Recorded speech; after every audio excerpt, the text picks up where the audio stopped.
Answer कर लो आराम से, है ना? क्यों? सही है, सही है। लाइक शेयर कर सकते हैं इतनी देर में आप पूछ रहे हैं, हाय कर रहे हैं किसी को, है ना? आंसर कीजिए फटाफट से। आंसर क्या होगा? 3 से 6 वर्ष। बिल्कुल, बहुत बढ़िया। जिन्होंने ये आंसर दिया, नहीं होगा, ये सेंसरी मोटर है। अगर प्याजे की जो वीडियो है ना देखी हो लेटेस्ट वाली, वो देख लेना। अगर मैं बात करूं 3 से 6 वर्ष की, इसको हम प्री ऑपरेशनल स्टेज कहते हैं। जब बच्चा क्या है, सेल्फ सेंटर्ड है, खुद को ही केंद्र में रखता है, खुद को ही सेंटर में रख करके सोचता है, पूरी दुनिया जो है वो उसके चारों ओर आकर के रुक जाती है। हालांकि बाद में भी कुछ लोगों में रह जाता है कि वो क्या है, वो खुद से बाहर नहीं सोच पाते। उसको लगता है जैसा मैं फील, अगर ये मेरा फेवरेट पेन है तो मेरे पापा का भी यही होगा, मेरे दोस्तों का भी यही होगा। मतलब जैसा मैं सोचता हूं किसी एक चीज के बारे में, जैसा मैं किसी एक चीज के बारे में फील करता हूं, वैसा ही सब फील करते हैं। यानी वो खुद को सेंटर में रखेगा, सेल्फ सेंटर्ड होगा, ईगो सेंट्रिक भी कहा है अहम केंद्रित प्याजे ने इसको।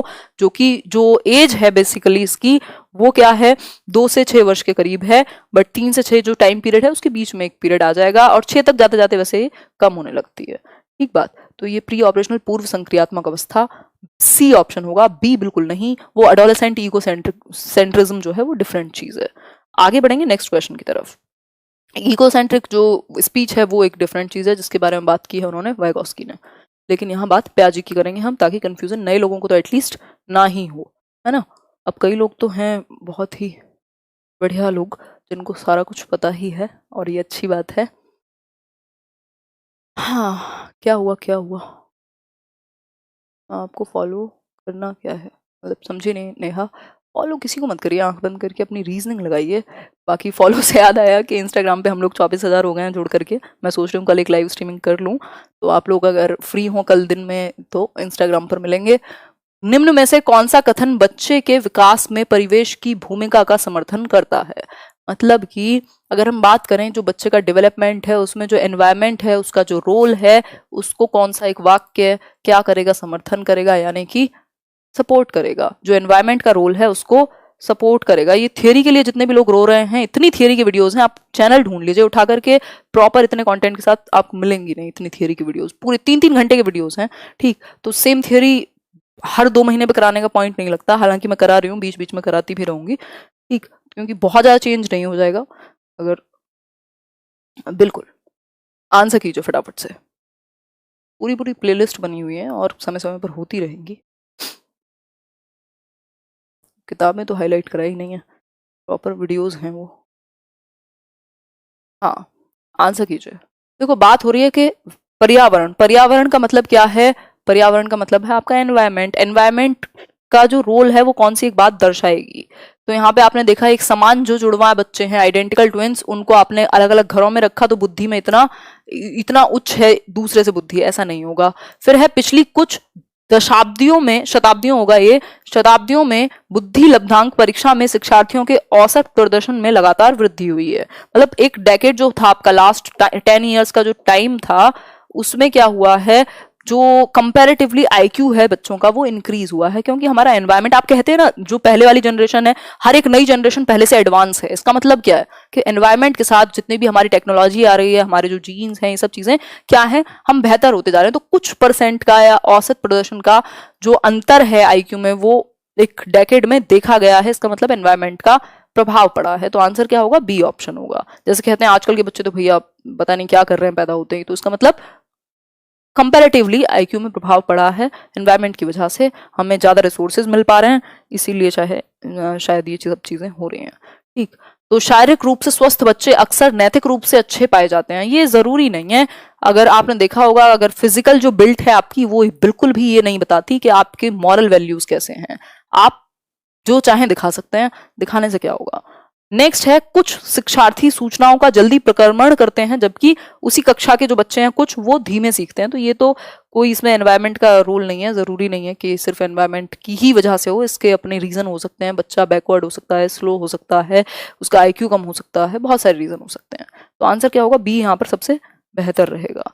आगे बढ़ेंगे नेक्स्ट क्वेश्चन की तरफ। शैशवावस्था में बच्चे के क्रियाकलाप डैश होते हैं। शैशवावस्था यानी इन्फेंसी कहेंगे, जन्म से 2 वर्ष।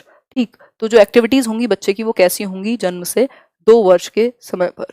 बहुत बढ़िया परमानंद जी।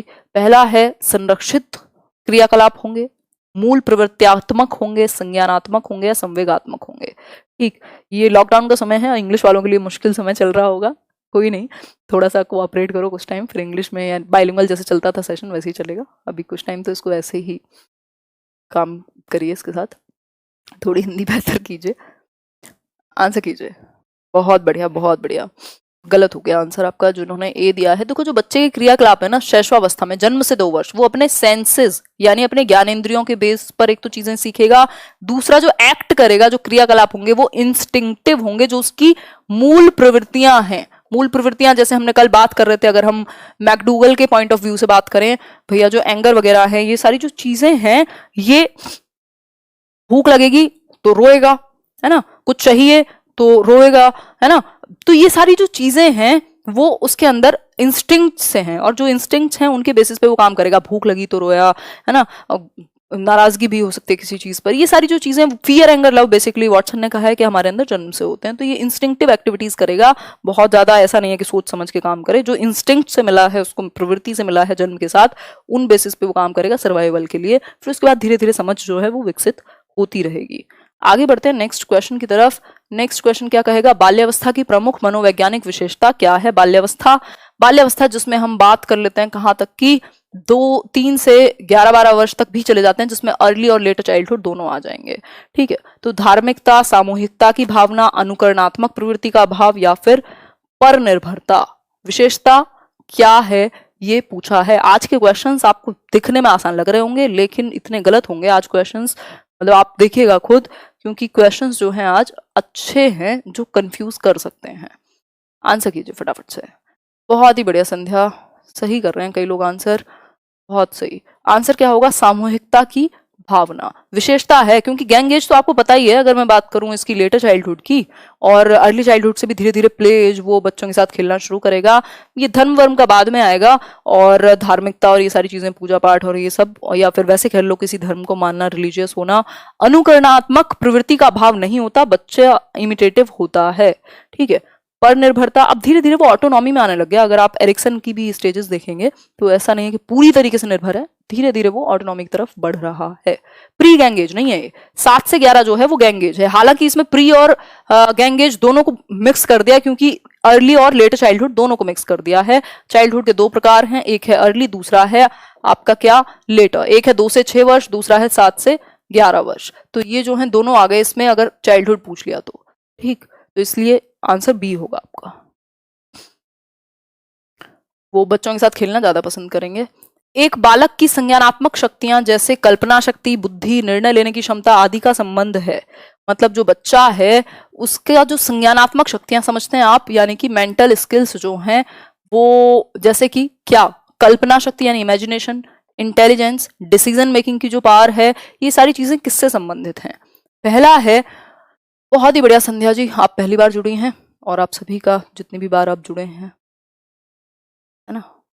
गौरव, कुछ समय का इंतजार कीजिए, इंग्लिश में पूरी हेल्प की जाएगी आपकी। मतलब इंग्लिश पेडागोजी में तो ऑब्वियसली होगी, लेकिन ये जो है आपका पेडागोजी, इसको इंग्लिश मीडियम में भी बाइलिंगुअल लाएंगे सेशन। बहुत इंग्लिश में कराया है आज तक। आंसर कीजिए। देखो, बात अगर हम करें तो ये सर्वांगीण विकास से नहीं है, आपके मानसिक विकास से है, जिसमें मानसिक कौशलों की बात होगी। कॉग्निटिव डेवलपमेंट आपको याद होगा, जिसमें हमारी सारी मानसिक क्षमताएं, मेंटल स्किल्स। अब मेंटल स्किल्स जितनी भी दिमाग से होंगी, चाहे वो आपकी थिंकिंग हो, प्रॉब्लम सॉल्विंग हो, डिसीजन मेकिंग हो, आपका इमेजिनेशन हो, ये सब चीजें जो हैं ये आपके दिमाग से रिलेटेड है, मानसिक क्रियाओं से रिलेटेड है। संज्ञानात्मक शक्तियों की उसने पहले ही बात कर दी है क्लियरली, और संज्ञान से जुड़ी हुई बात मानसिक क्षमता से जुड़ी हुई होगी। आगे बढ़ेंगे नेक्स्ट क्वेश्चन की तरफ। नेक्स्ट क्वेश्चन क्या है आपका, नेक्स्ट क्वेश्चन है आपका, नरेश और मुकेश की आयु समान है, उनके सामाजिक एवं मानसिक विकास में काफी अंतर है, यह विकास के निम्न सिद्धांत के कारण होता है। भाई, नरेश और मुकेश 2 लोग हैं जिनकी एज जो है सेम है, मान लीजिए 20-20 साल के हैं दोनों। इनका सोशल और मेंटल डेवलपमेंट में क्या है, डिफरेंस है, बिल्कुल सेम नहीं है, लेकिन एज सेम है। ठीक है बात। अगर हम बात करें तो ये कौन सा सिद्धांत है, प्रिंसिपल्स ऑफ डेवलपमेंट हमने पढ़े हैं, विकास के सिद्धांत पढ़े हैं, 12-13 प्रिंसिपल, खूब आराम से, उससे भी ज्यादा पढ़ाए हुए हैं कई वीडियोस में मैंने। ठीक है, तो निश्चित तथा पूर्व कथनीय प्रतिरूप में, यानी कि ये क्या है, बिल्कुल पहले से सुनिश्चित है, प्री डिफाइंड है, या आप इसको पहले से क्या कर सकते हैं, प्रेडिक्ट कर सकते हैं कि ये 2 बच्चे अलग ही हैं।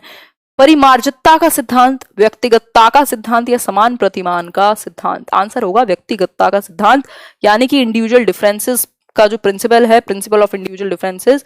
भाई कोई भी दो लोग दुनिया में सेम तो नहीं होंगे, ठीक है। तो अगर दो लोग हैं सेम एज के हैं, फिर भी क्या हुआ, इंटरेस्ट अलग हो सकते हैं, उनका मानसिक स्तर अलग हो सकता है, उनकी रुचियां जो हैं वो अलग हो सकती हैं, अलग अलग जो हो सकता है, कोई बहुत सोशल हो, उसको एक्सट्रोवर्ट हो, उसको मजा आता हो इंटरेक्शन करके, हो सकता है कोई अपना एकांत में रहना पसंद करता हो, कोई इंट्रोवर्ट हो, या हो सकता है किसी की मेंटल पावर्स कम हो, किसी की थोड़ी बहुत ज्यादा हो। तो ये इंडिविजुअल डिफरेंसेस हैं, व्यक्तिगत विभिन्नताएं हैं, सभी लोग एक जैसे नहीं होते, इसीलिए कहा जाता है कंपैरिजंस में ना पड़े। बट हमारी जो नेचर है पूरा का पूरा सब ने मिल करके उसको ऐसा धो दिया है कि हम कंपैरिजंस के अलावा कुछ सोच ही नहीं पाते। कई लोगों का तो नेचर ही ऐसा हो जाता है कि उन्हें